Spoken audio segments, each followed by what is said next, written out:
Yo! Alors pour fêter mon arrivée sur YouTube comme il se doit, j'ai décidé de partir sur un petit concept que j'ai joliment nommé mauvaise foi. Le principe est simple, analyser et critiquer de manière constructive et objective des œuvres issues de l'animation nippone. Bullshit! Et on commence tout de suite!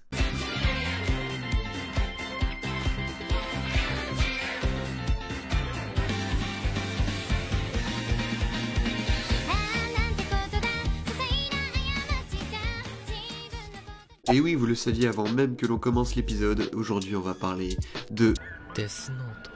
Donc l'histoire, c'est celle d'un mec qui s'appelle Light... Non, sérieusement, si tu connais toujours pas Death Note en 2017, mec, je peux plus rien pour toi, quoi. Quoi? Je dois quand même résumer l'œuvre? Mais vous me faites chier.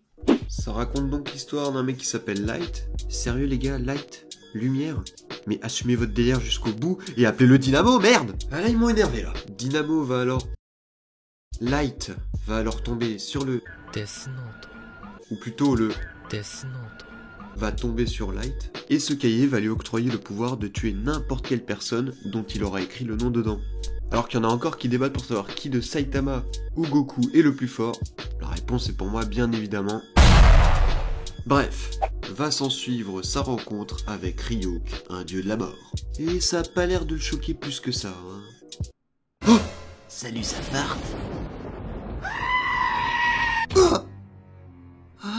Un métalleux. Mais calme-toi, je ne suis pas un métalleux, je suis un dieu de la mort.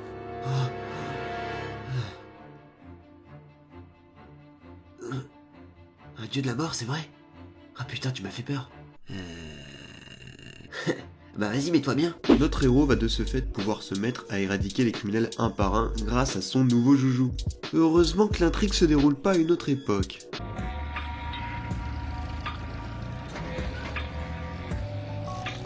Ah, décidément, ce cahier est formidable. Il me tarde de montrer le progrès à Papy Hitler. Seulement, c'est sans compter sur l'arrivée d'un nouveau personnage, bien décidé à mettre un terme aux agissements de celui qui se fait surnommer Kira. Mesdames et messieurs, voici... Oh, c'est Valek! Non, je suis elle, le plus grand détective du monde. Ouais, enfin, le plus grand détective, c'est vite dit quand même, hein. C'est incroyable. Tu es donc vraiment capable de tuer quelqu'un sans être en sa présence physique. Je n'y croyais pas et pourtant... Bordel, Watari, je t'avais bien dit, le Bouygues c'était de la merde. Va alors commencer une incroyable rivalité entre deux personnages que tout oppose, qui vont tenter de se mettre à mort à travers réflexion, tension et dualité. Ou pas. S'il te plaît, Light, laisse-moi les toucher, laisse-moi lécher tes pieds rien qu'une fois, s'il te plaît. Tu sais, t'étais quand même beaucoup plus crédible quand tu trafiquais ta voix. Fais pas trop le malin avec ton prénom. Bon, d'accord, mais rien qu'une fois. Hein. Ah, super.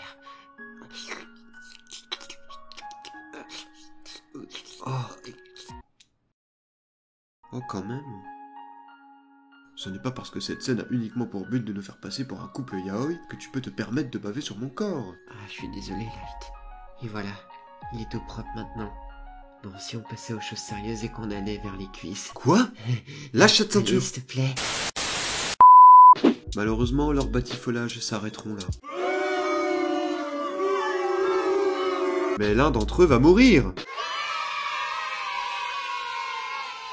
Bande de sadiques. Montage, ambiance. Qui trépassera le premier entre elle et Light? Réponse A. Elle, réponse B. Light, réponse C. Si tu me spoil, je t'en... Réponse D. La réponse D.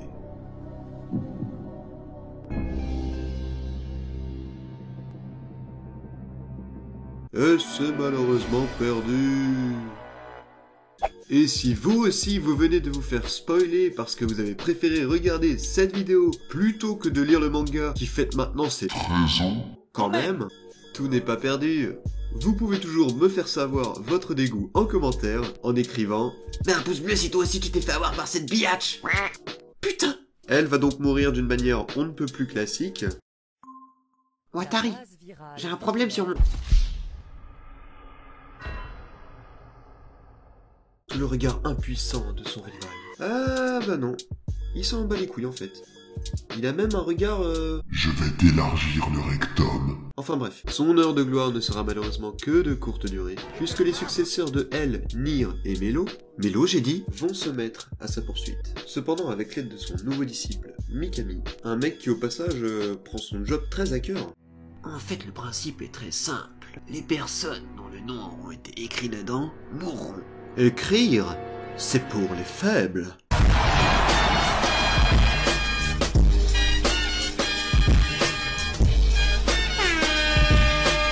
Ainsi, ils vont arriver à se débarrasser ensemble de Mélo. Mais t'es qui, toi? Salut, je m'appelle Matt, j'aurais voulu savoir si c'était possible d'avoir quelques minutes dans ta vidéo. Matt? Matt comment? Matt Podcast.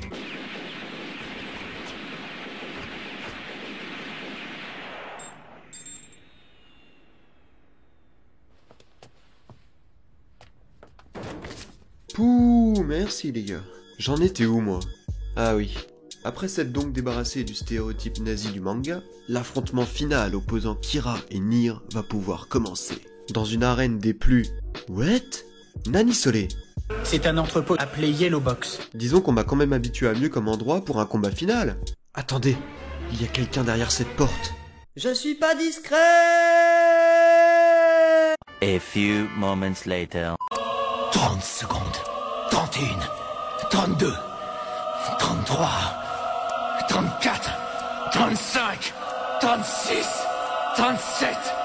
38. 39. Mais avant de conclure, on va retourner 31 épisodes avant, soit à l'épisode 5, car tout ce qu'on vient de se taper d'intrigues bidons et foireusement compliquées aurait pu être évité grâce à un seul homme, que voici. Mesdames et messieurs, let me introduce you, the plus gros fils de lâche de Death Note. Attention, l'instant mauvaise foi de la vidéo va débuter. Si vous êtes une personne sensible et ou susceptible, veuillez prendre une distance de sécurité entre vous et votre ordinateur d'au moins 12 mètres. Merci. Bon, pourquoi ce titanesque FDP est-il responsable de tout ce bordel, me direz-vous? J'y viens. Cette immondice qu'on appelle...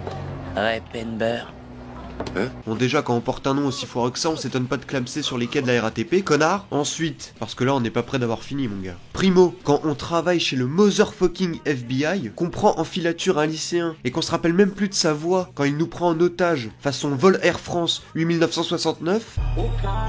Et là, j'entends déjà Jean Analyse me dire « Oui, mais il entend sa voix que quelques secondes dans un bus, c'est pas suffisant pour se rappeler. » Mais insondable enculé, crois-tu vraiment qu'un agent du Federal Bureau of Investigation, qui tourne à 5K net par mois, ne se souviendrait pas de la voix d'un mec qui l'espionne concernant l'affaire qui implique l'ennemi public number one? Non? Eh bah tu fermes rapidement ta sale gueule. Deuxio, imaginons qu'il ne se souvienne pas de sa voix. Le mec a suivi un entraînement de Spartiate pendant 17 semaines et une formation sur le terrain pendant 2 ans avant d'espérer intégrer la ligne de front. Non mais regardez ça! Notre chère lampe de poche ne respecte même pas les 1 mètre réglementaires de sécurité du code de la route. Putain! Alors pourquoi notre goddamn Repenber. ne lui colle-t-il pas une balayette manchette retournée spénévicile? Réponse A. Oh ta gueule! Et là je te vois venir avec ton commentaire de rageux. Mais OMG, c'est parce qu'à ce moment-là, personne ne connaît le mode opératoire de Kira pour tuer ses victimes. C'est la raison pour laquelle... C'est la raison pour laquelle tu vas gentiment fermer ta grande gueule et ne plus jamais t'aviser de me parler sur ce ton. On s'en bat les couilles d'une manière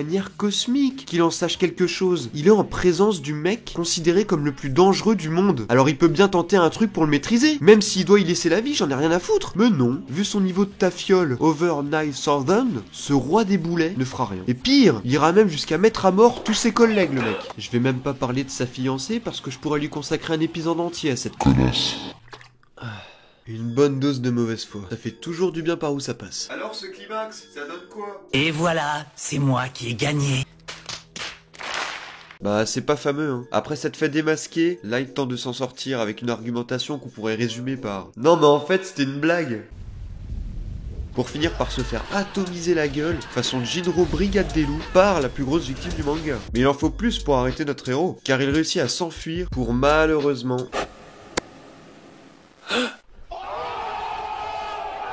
Voilà, c'est la fin de la vidéo, merci de l'avoir regardé jusqu'au bout. Si elle t'a plu, tant mieux, sinon, bah dégage. N'hésitez pas à commenter, partager, vous abonner, Vous connaissez la chanson à force, je pense. Sur ce, je vous dis à une prochaine fois, c'était le Watcher. Salut. Oh non, lâche ma ceinture, toi!